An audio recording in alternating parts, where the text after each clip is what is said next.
Xin chào tất cả mọi người, chào mừng mọi người đến với kênh YouTube của mình, Crochet by Trang My.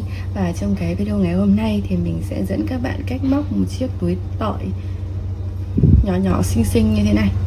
Nguyên liệu mình sử dụng cho chiếc túi này đó là sợi zin ạ. Mình tận dụng cái sợi sẵn có còn thừa thôi. Các bạn cũng có thể sử dụng các loại sợi khác tùy ý. Kim móc thì mình sử dụng là kim 2.0mm ạ. Ngoài ra thì mình cần sử dụng đến kéo, kim khâu và thước đo. Đầu tiên thì các bạn sẽ móc giúp mình là 10 mũi bính ạ. 1 này, 2, 3, 4, 5, 6, 7, 8, 9, 10. Do mình móc cái túi để đựng tỏi thôi nên là mình chỉ móc nhỏ như thế này thôi. Còn nếu các bạn muốn làm cái kích thước lớn hơn thì các bạn cứ móc cái phần này dài ra nhé. Và cái hàng này thì các bạn lưu ý là mình đừng siết chặt tay quá. Thứ nhất, các bạn sẽ đi lên một mũi bính nữa, coi như là một mũi đơn vào cái mũi bính đầu tiên. Do đó thì mình sẽ móc một mũi đơn tiếp theo vào cái mũi bính thứ 3 kể từ kim móc ạ.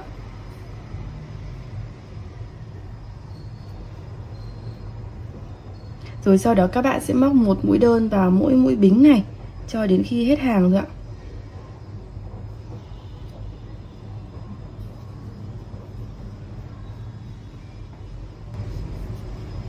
Hàng thứ hai thì các bạn sẽ móc một mũi bính này, cũng coi là một mũi đơn vào mũi đầu tiên nhé. Mình quay đầu thì các bạn sẽ móc vào mũi đơn tiếp theo này, bên này một mũi đơn, và các bạn cứ móc vào một mũi đơn vào mỗi mũi đơn giúp mình cho đến hết hàng ạ. Đến cuối hàng thì mình sẽ móc một mũi đơn vào cái mũi bính ở sau đó nữa. Tại vì lúc đầu mình có móc một mũi bính coi là một mũi đơn, thì cái mũi cuối cùng các bạn sẽ phải móc vào cái mũi bính đó để mình đủ nhá. Các bạn sẽ đếm là trên mỗi hàng mình sẽ có 9 mũi đơn và một mũi bính coi là mũi đơn ấy, thì là tổng là 10 mũi ạ. Và các bạn cứ lặp lại như vậy cho đến khi nào cái phần chiều dài này nó gấp đôi cái phần chiều ngang này nhá. Cái chiều ngang này thì mình móc đến khi nào nó dài gấp đôi cái kích thước này thì mình sẽ dừng lại ạ. Mình sẽ được một cái mảnh móc như thế này. Sau đó các bạn nên kết thúc với cái hàng lẻ để hai cái đầu chỉ này nó cùng một bên nhá. Mình sẽ tận dụng để khâu luôn. Thì các bạn sẽ xác định cái hàng chính giữa giúp mình. Ở đây mình đã có đánh dấu rồi ạ. Mình sẽ gập vào đây nhá, và mình khâu nối giúp mình cái đoạn. Các bạn sẽ khâu giúp mình.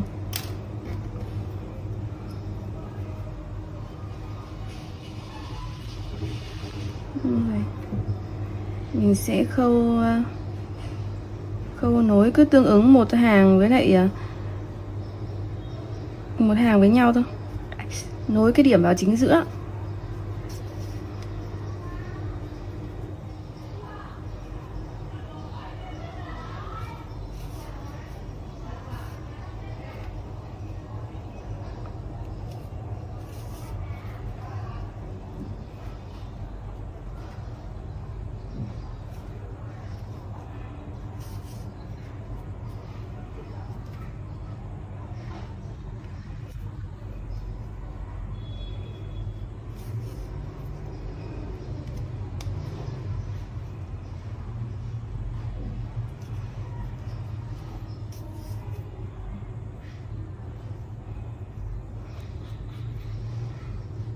Sau đó thì các bạn thắt nút và giấu cái phần chỉ thừa này đi giúp mình nhé.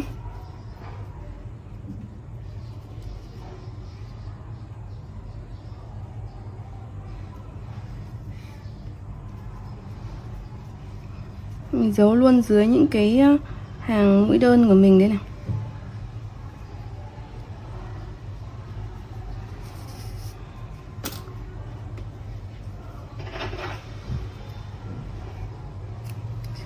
Tương tự các bạn cũng sẽ khâu cái phần bên này gập vào chính giữa giúp mình nhé. Phần tiếp theo các bạn sẽ khâu phần từ đây, cái hướng này. Tuy nhiên thì các bạn sẽ chỉ móc nửa thôi, nửa hàng thôi ạ. Thì mình sẽ đi chỉ ở dưới những cái mũi đơn như thế này để mình bắt vào.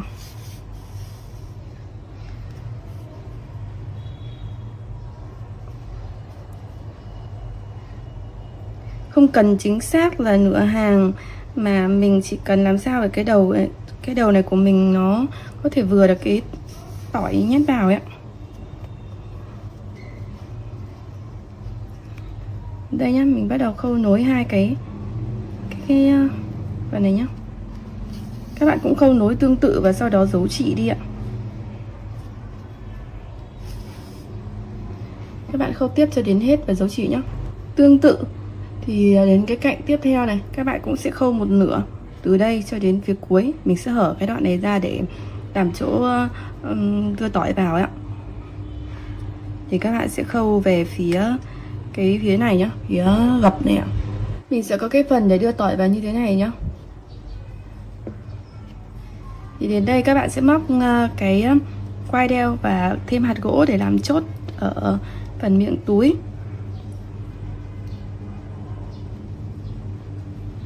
Để dài một chút để tí mình giấu. Thì các bạn sẽ lấy mũi vào cái phần chóp nhọn này. Sau đó móc mũi bính đơn giản thôi ạ. Các bạn móc mũi bính cho đến khi nào mà nó đủ để đưa qua vòng đầu của bé nhé. Sau khi mình đủ kích thước bây giờ thì các bạn sẽ móc vào phía đối diện này. Hai cái đầu mình sẽ móc trượt vào đầu bên này.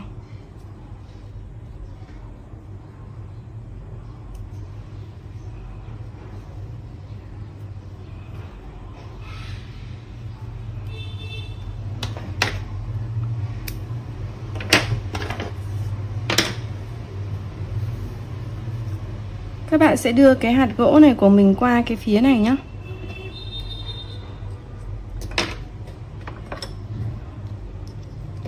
Mình sẽ đưa để luồn để vừa làm chốt luôn cho cái túi này ạ. Các bạn giấu cái phần chỉ thừa này đi và mình trang trí ở bên trên cái bánh ú này của mình tùy ý nhá. Như vậy là mình đã hoàn thiện xong cái chiếc túi tỏi nhỏ nhỏ xinh xinh này rồi ạ.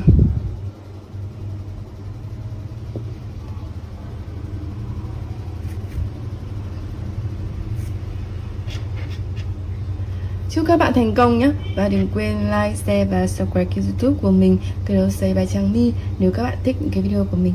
Cảm ơn các bạn rất là nhiều ạ.